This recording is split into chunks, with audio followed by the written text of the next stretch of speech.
Bonjour à tous. Citoyens, citoyennes. Il y a 2 siècles, ces 2 mots suffisaient à soulever des foules entières. On se souvient dans l'histoire, on apprend que lors des banquets républicains, c'était des foules qui étaient vraiment soulevées par ces simples mots. Parce que la République et la démocratie étaient des idées révolutionnaires sous la Restauration et la monarchie du Juillet. Ces 2 seuls mots faisaient vibrer chaque être humain et ils offraient la possibilité à tout un chacun d'investir le champ politique, d'investir l'organisation des êtres humains entre eux. Et pourtant, l'idée démocratique aujourd'hui, elle s'essouffle. Elle s'essouffle sous Macron, monarque présidentiel. La séparation des pouvoirs a pâti. L'idée démocratique, elle a failli. On a pourtant vu que la démocratie est une idée populaire, reste une idée populaire, notamment avec les Gilets jaunes, et le projet d'instaurer un référendum d'initiative citoyenne. Mais tous les jours, nous entendons à la radio, à la télévision, dans les journaux, des macronistes qui nous disent en filigrane que la politique n'est pas l'affaire du citoyen. Qui sont ces gens qui ont un avis sur tout ? La France et ses 65 millions de procureurs. Ne vous occupez pas de politique, on s'occupe de tout, on gère pour vous. Et c'est pas anodin que de se faire dire chaque jour qu'on est impuissant, qu'il n'y a que la fatalité des inégalités, de la misère, de la destruction du vivant. Tous les jours, ce même refrain susurré à nos oreilles, il n'y a pas d'alternative. Eh bien, à la nouvelle Union populaire écologique et sociale, nous affirmons le contraire. Il y a des alternatives. Oui, il est possible de réduire les inégalités. Oui, il est possible d'éradiquer la misère. Oui, il est possible de faire fructifier la vie plutôt que de la persécuter. Et nous voulons que chaque citoyen réinvestisse le champ politique parce qu'il nous appartient. Parce que la démocratie, c'est la possibilité de faire autrement. Il fallait voir Macron nous dire, au moment de la vente d'Alstom, qui a été vendu à General Electric, il nous disait « c'est impossible, on ne s'immisce pas dans les affaires des entreprises privées. Ce sont des entreprises privées, elles gèrent dans leur coin. » Et puis, 5 ans plus tard, il nous annonce qu'on va racheter au prix fort les turbines d'Alstom qui sont nécessaires pour ces centrales nucléaires. Il y a 5 ans, c'était impossible, et désormais, il le fait. Sauf qu'on a perdu au bas mot quelques centaines de millions au passage, et un fleuron de l'industrie française.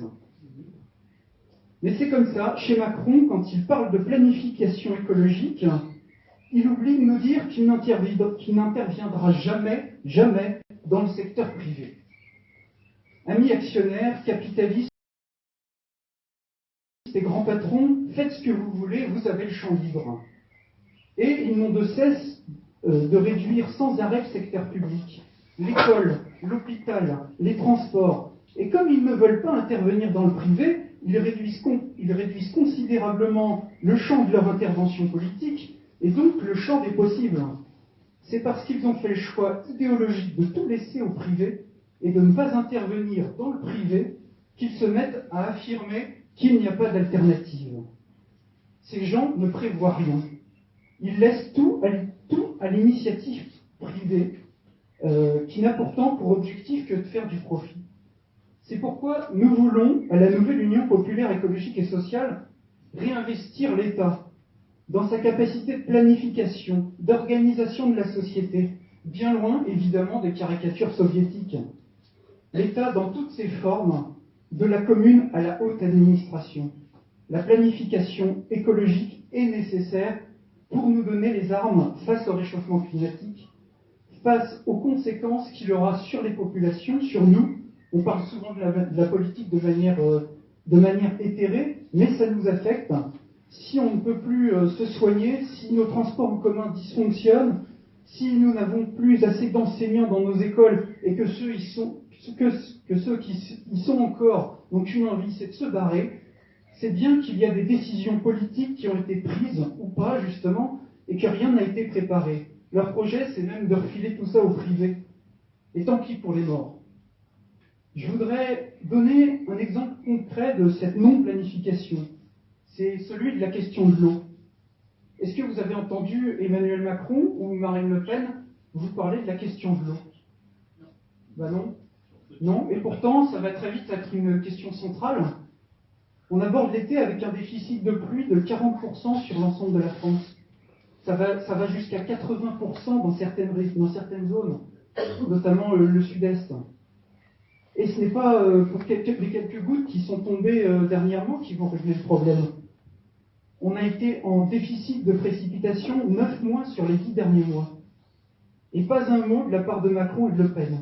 Mais sans eau, on n'est plus rien. Sans eau, on ne boit plus, on crève en 3 jours, on ne se nourrit plus, il n'y a pas d'irrigation, ni de quoi faire boire des bêtes. On n'a plus d'électricité, la majorité des centrales nucléaires et thermiques sont hors service, sans eau, et l'eau pour se réfrigérer, sans compter les barrages hydroélectriques. C'est arrivé au Brésil, ils n'avaient plus assez d'eau, alors que le Brésil est un pays qui est riche en eau. Ils n'avaient plus assez d'eau pour fournir leurs centrales, leurs barrages hydroélectriques.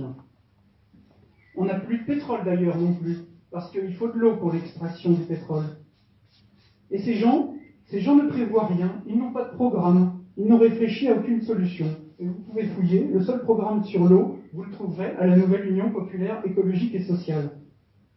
Et il ne faut pas croire que ce problème d'eau ne nous affecte pas ici dans les Yvelines. Parce que ce n'est pas seulement le problème des réserves d'eau douce, ce sont aussi les inondations. On sait que malgré les travaux qui ont été réalisés, c'est encore parfois dévastateur. On se retrouve à pomper dans les caves des maisons du bord de Seine. L'eau, c'est aussi une question des pesticides, la question des pesticides. Vous savez que le terrain de foot de Melan est inondé. C'est parce qu'on ne pompe plus l'eau de la Montion. Elle est trop polluée. Elle est trop polluée par les agriculteurs. Alors on va pas jeter la pierre aux agriculteurs, mais parce qu'ils nous nourrissent. Mais il y a aussi dans le coin des sérieux défenseurs du glyphosate. Bon, de très nombreuses nappes phréatiques sont tellement polluées en France qu'elles sont inexploitables. Et toutes les nappes phréatiques de France ont des traces de pesticides aujourd'hui. Donc, il va falloir revoir toute notre politique sur l'eau pour mieux résister aux pénuries et aux inondations. Et je voudrais vous proposer quelques propositions de la nouvelle Union populaire, écologique et sociale. Notamment, on veut créer un haut commissariat à l'eau pour gérer cette planification. C'est pas anodin. Il s'agit de revoir l'urbanisme avec notamment l'utilisation de matériaux poreux pour laisser l'eau s'infiltrer dans les nappes. Parce qu'aujourd'hui, on a des sols qui ont du mal à laisser l'eau s'infiltrer. Et on ne veut pas que tout soit balancé dans les égouts, dans la Seine, ce qui ne fait qu'alimenter les inondations en aval. C'est se débarrasser du problème sur les autres. Il faut limiter au maximum l'artificialisation qui augmente la violence des inondations en accélérant le flux d'eau, en les chargeant souvent de déchets, de métaux lourds, ce qui n'arrange rien. On veut aussi passer à la régie publique de l'eau. C'est essentiel pour lutter contre le mauvais entretien des canalisations.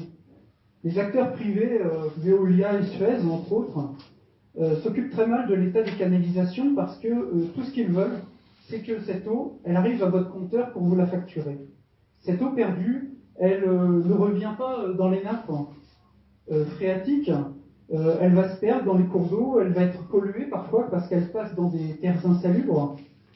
Je donne un exemple de régie d'eau qui a marché, c'est celle de la ville de Poitiers, où cela a permis d'économiser 1 million de mètres cubes d'eau à la ville de Poitiers. Donc on voit que ça marche. Et puis, on a aussi le besoin de donner à chacun la capacité d'avoir l'eau qui lui suffit pour vivre. Alors on veut les premiers mètres cubes d'eau gratuits, ceux nécessaires à la vie. Et puis des tarifs progressifs pour économiser cette eau. Plus on consomme d'eau, plus on la paye cher, Ça permet de lutter contre le gaspillage, contre le mésusage de l'eau. Je pourrais vous continuer comme ça longtemps sur tous les sujets, mais c'est pour vous montrer qu'il y a une logique dans notre programme, que tout se tient. Planifier, c'est prévoir. Nous voulons planifier, nous voulons prévoir, pas attendre d'être au pied du mur pour se demander ce qu'il faut faire. À l'heure où nos politiques se refusent à planifier, où ils vont la fleur au fusil en attendant que ça se passe, il est temps de choisir une voie plus sérieuse. Oui, je le dis, nous sommes la voie du sérieux, du pragmatisme contre ces gens qui essayent de vous vendre, par exemple, l'usine comme un endroit magique, qui vous explique qu'ils ont changé, que ça va être plus social, qui se repeignent en vert en espérant que ça va passer cette fois-ci.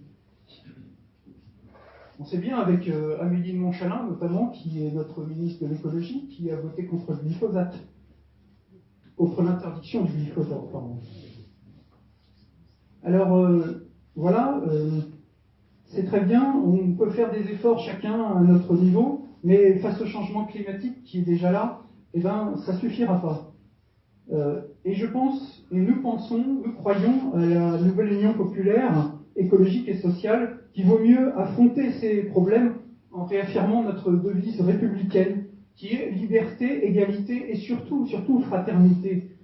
Réinvestissons le champ de la politique. Alors, les 12 et 19 juin, je vous demande à titre personnel, de voter pour prévenir plutôt que guérir, de voter pour la planification écologique et sociale, de voter pour une majorité de députés de la nouvelle Union populaire écologique et sociale à l'Assemblée nationale, de voter Michel Christofoul, et puis c'est simple, le bulletin, c'est avec un V. C'est avec un V comme vive l'écologie, vive la gauche, et un V comme victoire.